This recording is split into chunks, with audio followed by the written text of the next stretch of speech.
लोग घर से बेघर हो रहे हैं, उनके साथ सियासत की जा रही है। कम से कम कहीं तो इंसानियत की बुनियाद पर आदमी को चलना चाहिए। हर जगह आप सियासती करेंगे, ये बात शहर के लिए और ख़ास तौर पर किला झोपड़पट्टी में रहने वालों के लिए नुकसानदेह।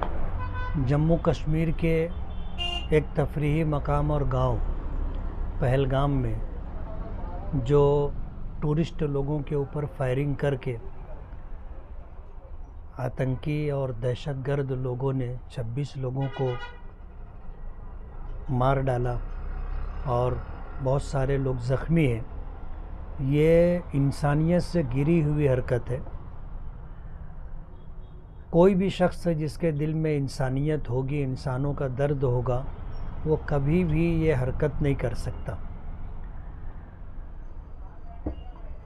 एक इंसानियत के नाते तो हम इसकी पूरी मुकम्मल मज़म्मत करते हैं और हमारा मुतालबा ये है कि इस तरह की हरकत करने वालों को कायदे में, कानून के दायरे में ला करके उनको कड़ी से कड़ी सज़ा देनी चाहिए। बहैसियत मुसलमान मैं ये कहना चाहूँगा कि इस्लाम इस बात की कतई इजाज़त नहीं देता कि बेकसूर लोगों की जान ली जाए। इस्लाम का एहसास ये है और इस्लामी तालीमात ये है कि किसी बेकसूर एक शख्स की जान लेना पूरी इंसानियत का कत्ल है और इसे मज़हब इस्लाम से जोड़ करके देखना या इसको फ़िरका वाराना रंग देने की कोशिश करना, ये बात मुल्क के लिए और मुल्क में रहने वाले लोगों के लिए अच्छी बात नहीं। वजह उसकी ये है कि दहशतगर्दी का कोई मज़हब नहीं। माजी में भी जहाँ जहाँ मॉब लिंचिंग के नाम पर या किसी और उन्वान से अगर किसी की जान ली गई है, वो भी इंसानियत से गिरी हुई हरकत है। हम उसकी भी मज़म्मत करते हैं और पहलगाम में जो हादसा हुआ है और जिस तरह दहशतगर्द लोगों ने बेगुनाह लोगों को, 26 लोगों को उन्होंने कत्ल कर दिया, ये भी इंसानियत से गिरी हुई हरकत है। कोई भी इंसानियत का दर्द रखने वाला और कोई भी शख्स जो मजहबी शख्स होगा कभी भी इस बात को पसंद नहीं करेगा। इसलिए हम जमीयत उलमा के ज़िम्मेदार होने की हैसियत से और एक भारतीय नागरिक होने के एतबार से इसकी मज़म्मत करते हैं, निषेध करते हैं और हम सरकार से मुतालबा करते हैं कि इसमें जो खाती और गुनहगार लोग हैं उनको गिरफ़्तार किया जाए, तलाश करके उनको पकड़ा जाए और कानून के दायरे में ला करके उनको कड़ी से कड़ी सज़ा दी जाए। और मैं हर हिंदुस्तानी से ये अपील करूँगा, ख़ास तौर पर मुसलमानों से, कि कल जुमा की नमाज़ पढ़ने के लिए जाएं तो अपने बाजू पर काली फित बांध करके जाएं। ये एहतजाज दर्ज कराएं कि पहलगाम के अंदर जो घटना हुई है हम उसकी मज़म्मत और उसका निषेध करते हैं। आपको याद होगा ग़ालिबन 9 या 10 दिसंबर को मालेगांव की वो तमाम तंजीमें जो पावरलूम से जुड़ी हुई हैं, उन्होंने ओवैसी साहब जब मालेगांव आए थे तो उनसे इस बात का तकाज़ा किया था कि पावरलूम के तई, इस सनत के तई नुमाइंदगी करें और मालेगांव वालों के मशवरे से उन्होंने टेक्सटाइल मिनिस्टर गिरिराज सिंह से जो है टाइम लिया था और मालेगांव से तकरीबन 8-10 लोग दिल्ली गए थे और दिल्ली जा कर के गिरिराज सिंह के साथ और सेक्रेटरीज़ के साथ मीटिंग हुई थी और उस मौके पर तमाम तंजीमों के लोगों ने राइटिंग में अपने अपने मुतालबात, अपनी डिमांड लेटर उन्होंने दिया था। ओवैसी साहब की नुमाइंदगी की वजह से गिरिराज सिंह ने बहुत ज़्यादा इसका नोटिस लिया और जो लेटर यहाँ की पावरलूम तंजीमों ने दिया था उन तमाम, उसमें जो निकात थे, जो डिमांड थी, उस पर जो है मुकम्मल तौर पर जो है उन्होंने कार्रवाई करने के लिए पूरी तैयारी की थी। ओवैसी साहब के सरकर्दगी की वजह से आज तक दिल्ली जाना हुआ 2007 बल्कि उसके पहले से मेरा दिल्ली आना जाना होता रहा है और मिनिस्टरों से मुलाकात होती रही है, लेकिन ये पहला मौका है कि किसी मिनिस्ट्री की तरफ से बाकायदा फ़ोन आया हो कि आप फ़लाँ तारीख़ों में आए थे और आपने जो है डिमांड लेटर दिया था कुछ पॉलिसी के ताल्लुक़ से बातचीत की थी। इस सिलसिले में हम आपके साथ दोबारा मीटिंग करना चाहते हैं।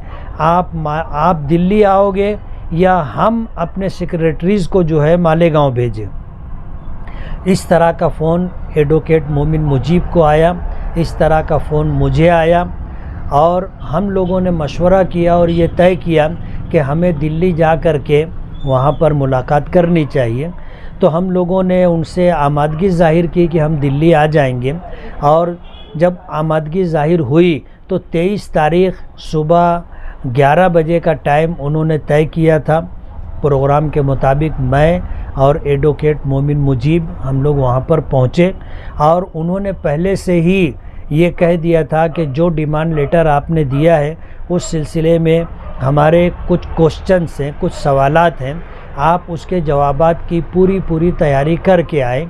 तो हम दोनों ने पूरी तैयारी की और हम लोग ठीक 11 बजे उनके ऑफ़िस में पहुंच गए। खुश आइन बात यह है कि जब हम वहां पर पहुंचे तो वो लोग हमारा इंतज़ार कर रहे थे और जैसे ही हम पहुंचे उन्होंने टेक्सटाइल में जॉइंट सेक्रेटरी अजय गुप्ता साहब को फ़ोन किया। वो मेरे ख़्याल से बाजू के रूम में बैठे हुए थे, वो आ गए और 11:01 पर मीटिंग शुरू हुई और तकरीबन ये मीटिंग हमारी 50 मिनट से ज़्यादा चली और तमाम उन्होंने अंडरलाइन करके तमाम क्वेश्चन रखे थे। वहाँ पे 4 मिनिस्ट्री के सेक्रेटरी थे। उद्योग मिनिस्ट्री में टेक्सटाइल मिनिस्ट्री की तरफ से अजय गुप्ता साहब थे, पावर लूम की तरफ से एक साहब थे और एक सेक्रेटरी थे और अपने फाइनेंस मिनिस्ट्री के एक सेक्रेटरी थे और ये टैक्स जो होता है, टैक्सेस की जो डिपार्टमेंट है उनकी तरफ से एक सेक्रेटरी थे। तो 4 मिनिस्ट्री के सेक्रेटरी थे और चारों के अपने सवालात थे। उन सवालात का हमने जो हमारी तैयारी थी हमने उनका जवाब दिया और उसी के साथ हमने ख़ास तौर पर जहां पावरलूम सनत से जुड़े हुए हमने मुद्दों पर बात की, वहीं पर पावरलूम मज़दूरों के लिए हमने बात की और पावरलूम मज़दूरों के लिए हमने बात की। तो ये जो पावरलूम मज़दूर हैं ये असंगठित जो है, ये गैर मुनज़्ज़म मज़दूर है, इनकी कोई यूनियन नहीं है, पूरे देश में इनका कोई ऐसा प्लेटफार्म नहीं है। तो इनके लिए हमने डिमांड की कि पावरलूम मज़दूरों को जो बेघर हों उनको घर मिलना चाहिए और उनको जो है उनकी मेहनत के एतबार से मज़दूरी मिलनी चाहिए, उनके बच्चों को फ्री तालीम मिलनी चाहिए, स्कॉलरशिप मिलनी चाहिए और इनमें जो लोग बीमार होते हैं उनके इलाज व मुआवजे की भी सरकार की तरफ से जैसी स्कीमें हैं उन स्कीमों का इनको लाभ मिलना चाहिए। हमने ख़ास तौर पर जो बात की है वो ये कि महाराष्ट्र में कपास की पैदावार है तो यार्न की तैयारी महाराष्ट्र में होनी चाहिए, यानी स्पिनिंग मिल सरकार की तरफ से महाराष्ट्र में कायम होनी चाहिए ताकि यार्न यहीं बने। वजह उसकी यह है कि कपास यहाँ से तमिलनाडु और केरल जाती है, ट्रांसपोर्टिंग खर्च होता है, वहाँ की जो है स्पिनिंग मिल यार्न तैयार करते हैं तो उनके अपना प्रॉफिट होता है। उसके बाद मुख्तलिफ़ हाथों से होते हुए ये यार्न महाराष्ट्र आता है, मालेगांव आता है, तो सभी लोगों का नफ़ा इससे जुड़ जाता है और यार्न जो हमें सस्ते दामों पर मिलना था महंगे दामों पे ख़रीदना पड़ता है। जब मालेगांव के अंदर कपड़ा तैयार हो जाता है तो उसकी ब्लीचिंग के लिए, उसकी डाइंग के लिए ये कपड़ा गुजरात जाता है, राजस्थान जाता है, जहाँ पर जो है उसकी ब्लीचिंग होती है, डाइंग होती है और फिनिशिंग होती है, फिर वो कपड़ा महाराष्ट्र वापस आता है। तो इसमें 2 चीज़ों का ख़र्चा बढ़ता है, एक तो ट्रांसपोर्टेशन का ख़र्चा बढ़ता है और वहाँ के लोगों का प्रॉफिट लग जाता है, जिसकी वजह से ये कपड़ा महंगे दामों में महाराष्ट्र के लोगों को ख़रीदना पड़ता है या महाराष्ट्र के अलावा जहाँ कहीं ये कपड़ा बिकता है तो हर ख़रीदार को जो है ये बोझ बर्दाश्त करना पड़ता है।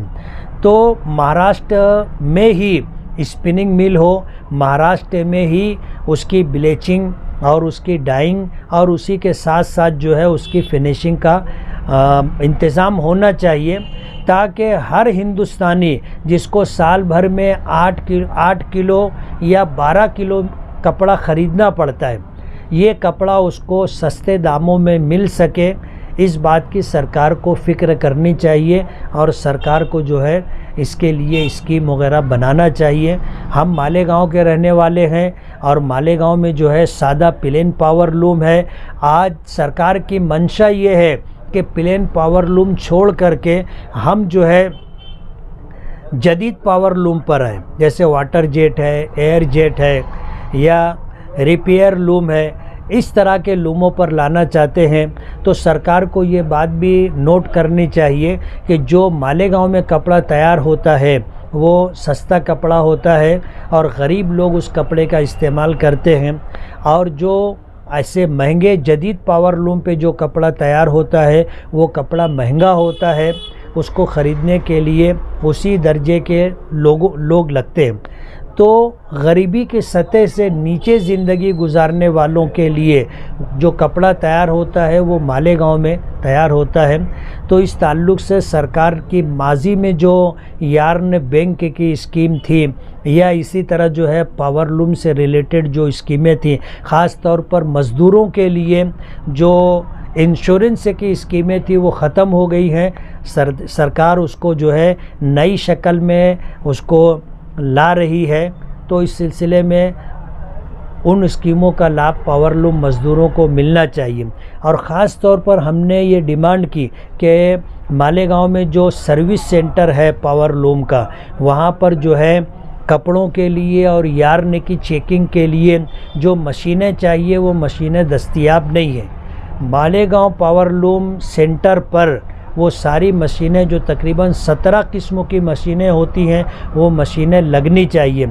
वजह उसकी ये है कि यार्न जो होता है, बाज़ मिलें उसमें कॉटन के साथ विस्कोस शामिल कर देती हैं और हम यार्न को कॉटन समझ करके ख़रीदते हैं, कपड़ा तैयार करते हैं, और जब ये कपड़ा राजस्थान और गुजरात जाता है और वहाँ पर जब उसकी ब्लीचिंग के बाद उसकी डाइंग होती है तो कलर कहीं कहीं हल्का फीका होता है या कलर नहीं होता, उसकी वजह से कपड़ा बेचने वालों से 50% उनकी कीमत काट ली जाती है।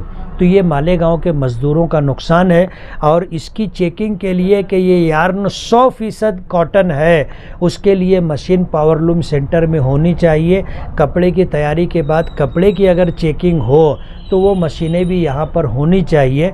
तो हमने इस तरह की डिमांड की है।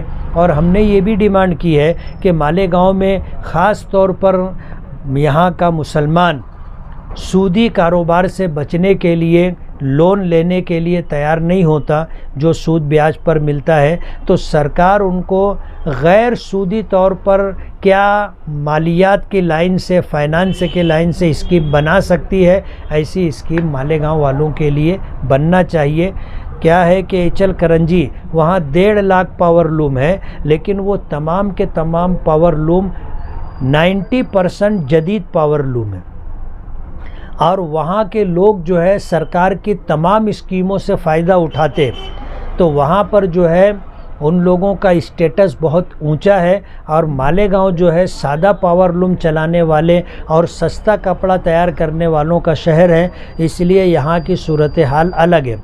तो पूरे मुल्क के लिए जो पॉलिसी बनती है वो जदीद पावर लूम को सामने रख कर के बनाई जाती है। हमारी सरकार से और ख़ास तौर पर टेक्सटाइल मिनिस्ट्री से हमारी ये गुजारिश है कि सादा पावर लूम और सादा पावर लूम पर काम करने वाले लोगों के लिए स्कीम बननी चाहिए।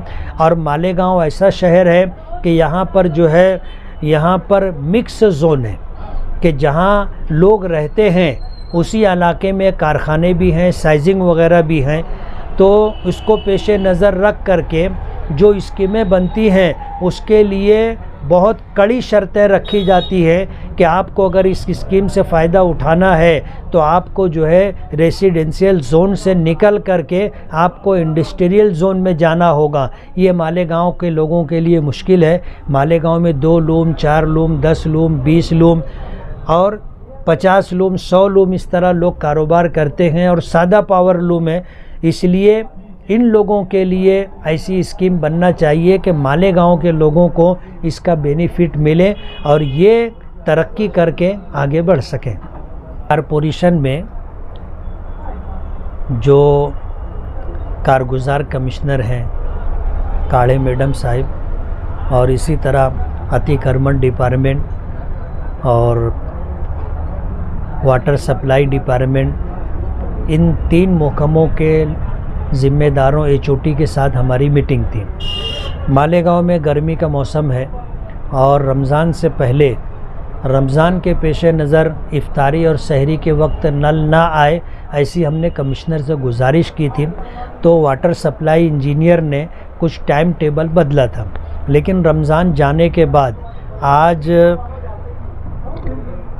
जो अय्याम गुज़रे, पिछला जो टाइम टेबल रमज़ान से पहले का था उस टाइम टेबल पर अभी तक ये नहीं आ सके।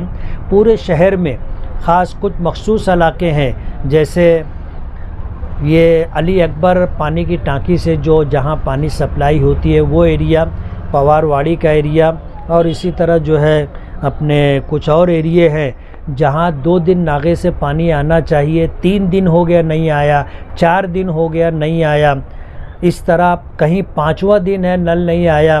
तो लोगों को पानी की बेपनाह तकलीफ़ थी। हमने इस बात की डिमांड की कि टाइम पर पानी मिलना चाहिए और पानी का प्रेशर बराबर होना चाहिए, ताकि गली में पहला जो मकान है वहाँ से लेके आखिरी मकान में रहने वाले लोगों को भी पानी मिलना चाहिए। उन्होंने अपनी सारी दिक्कतें बताई। हमने कहा कि ये हमारा अपना मसला है, हमें लोगों को पानी देना है और इस मामले के अंदर हम कोई कंप्रोमाइज़ नहीं कर सकते कि पानी बुनियादी ज़रूरत है, इसलिए हर एक को पानी मिलना चाहिए। उन्होंने 7 दिन का टाइम मांगा। हमने कहा 7 दिन करके कई मरतबा तुम टाइम ले चुके, इसलिए ये बात बराबर नहीं है, जल्दी से जल्दी तुम निज़ाम ठीक करो। दूसरी बात, अतिक्रमण के ताल्लुक़ से पूरे शहर में अतिक्रमण की भरमार है, अतिक्रमण निकाला जाए। इस सिलसिले में हमने पीछे भी मुतालबा किया था, आज भी हमारा मुतालबा था। खुश आइन बात यह है कि अभी कल जिस मैडम ने चार्ज लिया है, शायद वो डिप्टी कमिश्नर का चार्ज उनको मिला है, और वो इससे पहले जो है जहां पारनेर में और इसी तरह नासिक में वो ड्यूटी कर चुकी हैं और अतिक्रमण निकालने के ताल्लुक़ से वो मशहूर है। तो हमने कहा कि ये हमारे लिए तो बहुत खुशाइन बात है और हम तो समझेंगे कि ये ऊपर वाले की मदद है कि आपने मालेगांव आपने पोस्टिंग ली और आपको अतिक्रमण का डिपार्टमेंट दे दिया गया। तो हमने कहा कि पूरे शहर से अतिक्रमण निकलना चाहिए। इस सिलसिले में हमें आपका पूरा सपोर्ट हम आपको देंगे, हमारी तरफ से कहीं रुकावट नहीं आएगी। आप अतिक्रमण निकालें, आपको जैसी सहायता चाहिए, हमारी जैसी सपोर्ट चाहिए, हम आपको सपोर्ट करने के लिए तैयार हैं। तीसरा मसला हमारा ये था किला झोपड़पट्टी का। किला झोपड़पट्टी का मसला काफ़ी दिनों से चल रहा है और इस मौके पर पिछले जब किला झोपड़पट्टी को लेकर सरकार का कोई GR नहीं आया था, अब सरकार ने पिछले दिनों एक GR निकाला है कि पूरे महाराष्ट्र के अंदर जहाँ जहाँ किला है तकरीबन 262 मकामात पर उनकी ज़मीनों पर जो झोपड़पट्टियाँ हैं उन्हें खाली कराया जाएगा। एक मालेगांव ऐसा शहर है कि इस मसले में हम पहले से लोग कोर्ट तक गए, हमने लोक आयुक्त में अपना मुकदमा रखा था। उन्होंने इस किला झोपड़पट्टी को हटाने के लिए ये जजमेंट सरकार को दिया है कि इनको पर्यायी जगह देना, मुतबादिल जगह देना, उसके बाद उनको यहाँ से हटाना। तो पूरे महाराष्ट्र में मालेगांव किला झोपड़पट्टी ऐसी है कि यहाँ तकरीबन जो 365 झोपड़े हैं उनको कारपोरेशन या रेवेन्यू डिपार्टमेंट की तरफ से पर्यायी जगह दी जाए। ये फ़ैसला लोक आयुक्त का है, इसलिए इनको जब तक कोई मुतबादिल जगह दी जाती नहीं है वहाँ तक इनको हटाया नहीं जाएगा। ये लोक आयुक्त का फ़ैसला है। हमने जब ये मुतालबा किया तो कारपोरेशन ने IHDP जो स्कीम में मकानात बने हैं घरकुल योजना के, उनको वहाँ ट्रांसफ़र करने की बात की। किला झोपड़पट्टी के लोग वहाँ जाने के लिए तैयार नहीं है, और कारण ये है कि वहाँ मूलभूत सुविधा नहीं है, रोड रास्ता नहीं है, और ड्रेनेज का गटर का कोई निज़ाम नहीं है, बच्चों की स्कूल नहीं है, बीमारों के लिए हॉस्पिटल नहीं है, और इसी तरह जो है वहाँ पर कब्रिस्तान और इसी तरह मस्जिद मंदिर, ये सारे मसाइल हैं। इसलिए किला झोपड़पट्टी के लोग वहाँ मुंतकिल होने के लिए तैयार नहीं हैं।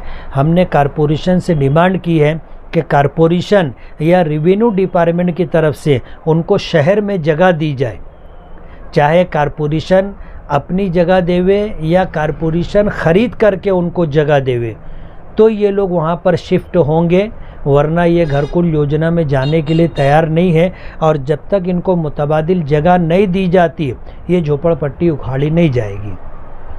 झोपड़पट्टी के ताल्लुक से जो अपोजिशन है आपकी, उन्होंने एक सेंटेंस आपका जो है कि आपने कहा था कि भाई आपको किसी भी हालत में ITSDP में जाना चाहिए, तो उसकी क्या ये है, आपने कहीं ऐसा? नहीं, ये मेरे ऊपर इल्ज़ाम है।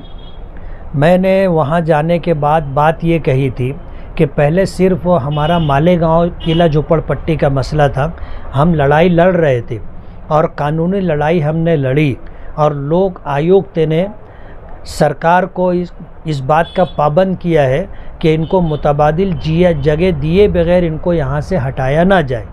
आज इनको जो है घरकुल योजना में शिफ्ट करने की बात चल रही है, जबकि सरकार ने मालेगांव ही नहीं पूरे महाराष्ट्र के तमाम किलों के ताल्लुक से एक GR निकाला है कि किले की ज़मीन पर जो लोग बसे हैं उनको वहाँ से हटाया जाए। तो हमारा अकेले का मसला किला झोपड़पट्टी मालेगांव का था, हम लड़ाई लड़ रहे थे और 50-50% चांस था कि हम यहाँ रह भी सकते हैं और हमें यहाँ से हटाया भी जा सकता है। लेकिन जब पूरे महाराष्ट्र को ले करके सरकार ने एक GR निकाला है, तो अब हमें यहाँ से हटना पड़ेगा, और जब हम यहाँ से हटेंगे तो हम घरकुल योजना में नहीं जाना चाहते, हम वहाँ नहीं जाएंगे। इसलिए जब तक हमको यहाँ कोई दूसरा मुतबादिल इंतज़ाम नहीं हो जाता, हमें यहाँ से हटना नहीं है। लेकिन सरकार ने हमको हटाने का फ़ैसला किया है, इसलिए आप मुतबादिल जगह बेहतर से बेहतर की डिमांड करें और ये समझ लें कि अपने को यहाँ से हटना होगा। हमारे जो अपोजिशन के लोग हैं वो ये कह रहे हैं कि ये सरकार की ज़ुबान बोल रहे हैं और ये चापलूसी की बात कर रहे हैं। इस तरह का कोई मामला नहीं है, वो लोग दोहरी चाल चल रहे हैं, मुनाफिकाना चाल चल रहे हैं। एक अपोजिशन में रहने वाला शख्स शाह बिरादरी के लोगों को ये कायल कर लिया, कन्विंस कर लिया कि मैं तुमको जगह दिलाता हूँ, तुम वहाँ पर शिफ्ट हो जाओ। और जो दूसरी बिरादरी और के लोग हैं उनको जो है एक दूसरे शख्स को लगा दिया गया, वो जा कर को उनको मिसगाइड कर रहा है कि अगर हमको ताजमहल भी बना के दिया जाएगा तो हम यहाँ से हटने वाले नहीं। ये जो मुनाफिकाना चाल है उसके पेश नज़र वो इस तरह की हरकत कर रहे हैं। दुख की बात ये है कि एक तो इल्ज़ाम लगाते हैं और इस तरह एक बुनियादी मसला है, लोग घर से बेघर हो रहे हैं, उनके साथ सियासत की जा रही है। कम से कम कहीं तो इंसानियत की बुनियाद पर आदमी को चलना चाहिए। हर जगह आप सियासती करेंगे, ये बात शहर के लिए और ख़ास तौर पर किला झोपड़पट्टी में रहने वालों के लिए नुकसानदेह।